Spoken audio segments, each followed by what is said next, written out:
Hello and welcome back to the British Accent podcast. I'm Nick.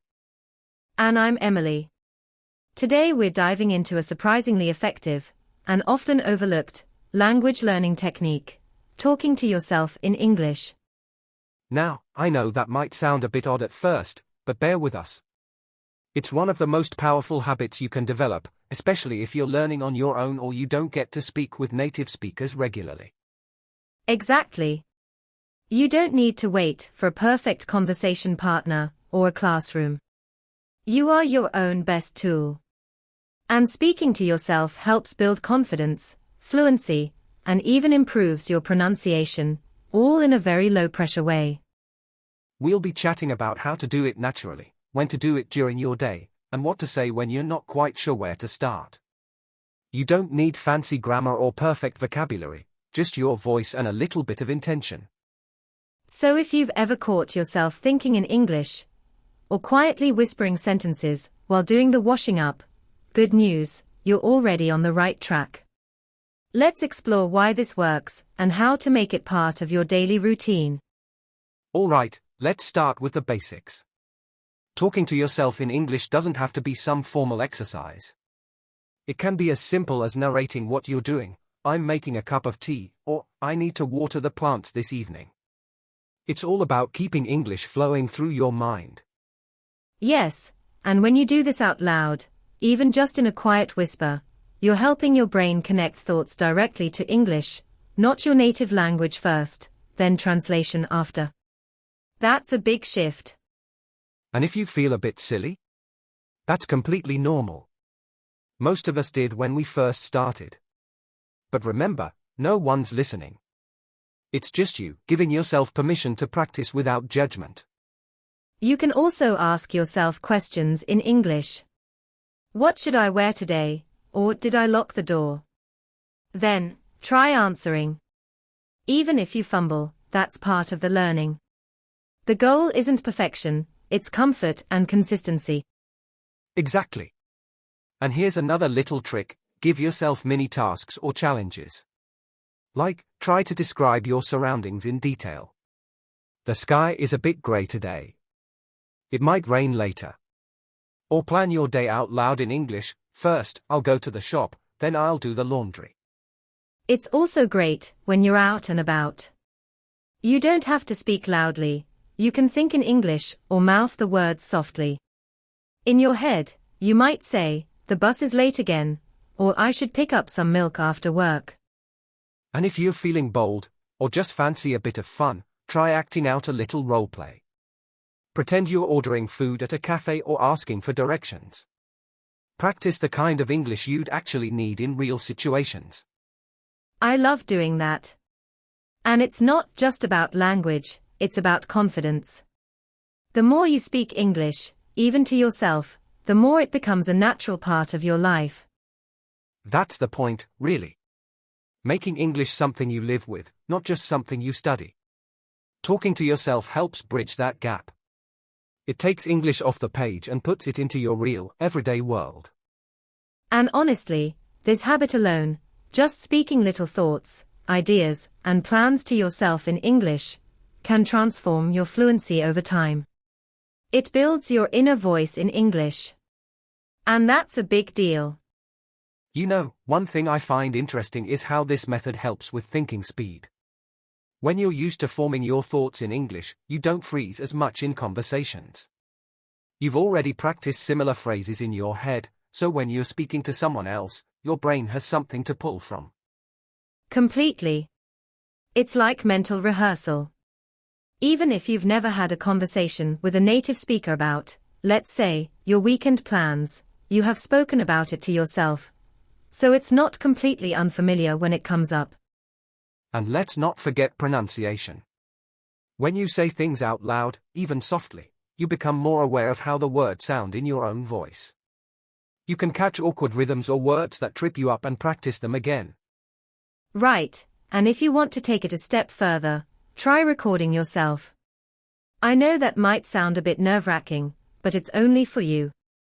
It gives you a chance to listen back and notice things like clarity, pace, and pronunciation.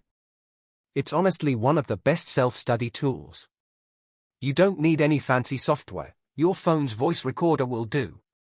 And you'll be surprised how much more fluent you sound after just a few weeks of doing it regularly. And here's a tip. Choose a time of day to do your English self-talk. Maybe while brushing your teeth, cooking dinner, or walking to work. Make it part of a routine, so it becomes automatic. That's the beauty of it. You don't need a textbook.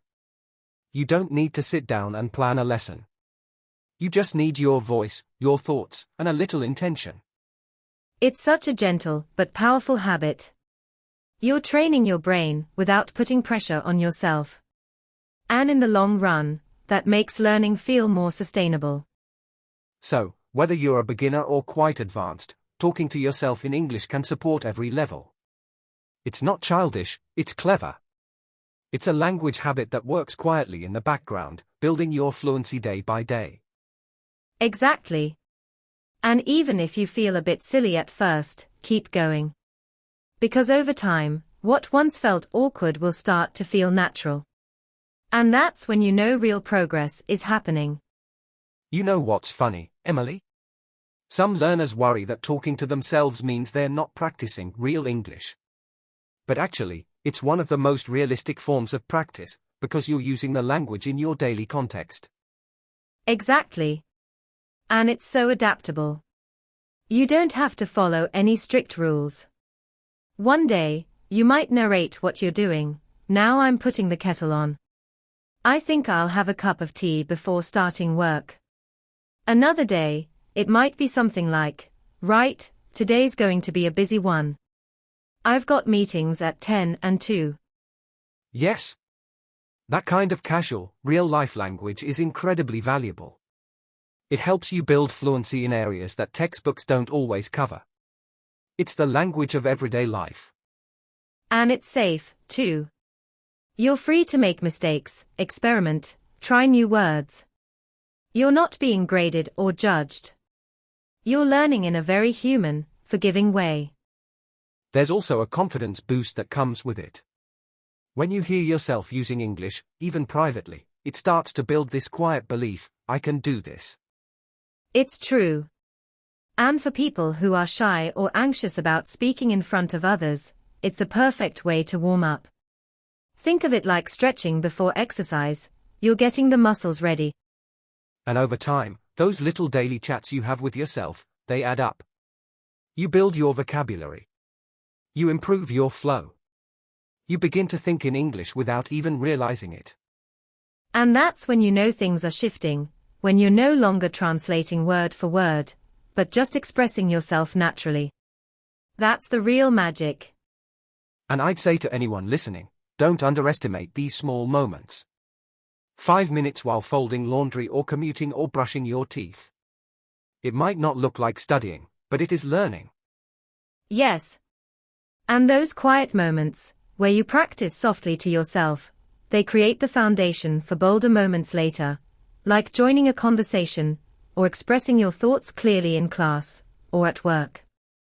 You know, Emily, some learners say they feel silly doing it, talking to themselves aloud. But the truth is, native speakers do it too. I often walk around muttering, where did I put my keys? Or, okay, time to focus. It's completely natural. Oh, absolutely. I do it all the time. It's not about performing, it's about thinking out loud, processing your world in the language you're learning. And honestly, it helps with memory too. When you speak words aloud, they tend to stick. Yes. That's a brilliant point. Reading a word or hearing it is one thing, but when you say it yourself, even if you're the only one listening, it becomes more personal, more active. It gets stored in your brain differently. And the best part? You're in control of the conversation. You decide the topic, the pace, and the vocabulary. If you're tired, you can keep it simple. I'm cooking pasta. It smells nice. If you've got more energy, try something deeper like, I wonder why I'm feeling anxious today. Right. It also gives you a chance to practice emotional vocabulary, doesn't it? That inner dialogue, when you're being honest with yourself, can actually strengthen your emotional expression in English too. And that's a huge part of fluency, being able to express your feelings, not just your facts. Saying things like, I feel proud, or I'm a bit overwhelmed today, or even just I need a break. Practicing those phrases helps you use them more naturally later. I love that. And something else I often suggest to learners, try switching between narrating your actions and reflecting on your thoughts. For example, I'm washing the dishes. I don't like this part of the day, but it gives me time to think. That's beautiful, actually. It turns simple routines into mindfulness and language practice at the same time.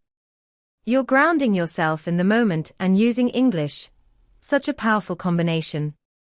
And you don't need any tools, no apps, no textbooks. Just your voice and a bit of curiosity. That's it. Sometimes I even recommend people record themselves. Not to post online, just to listen back. You notice your pronunciation, your hesitations, and you also hear your progress. Well, Emily, I think that wraps up another insightful chat.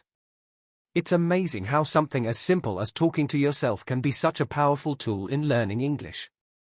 Absolutely, Nick.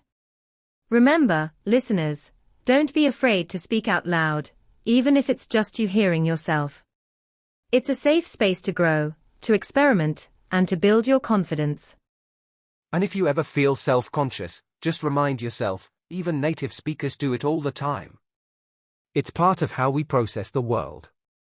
So go on, give it a try. Whether it's narrating your day, expressing how you feel, or rehearsing a conversation, talking to yourself is a brilliant step forward. Thanks for tuning into the British Accent podcast. We'll be back soon with more tips and conversations to help you on your English journey.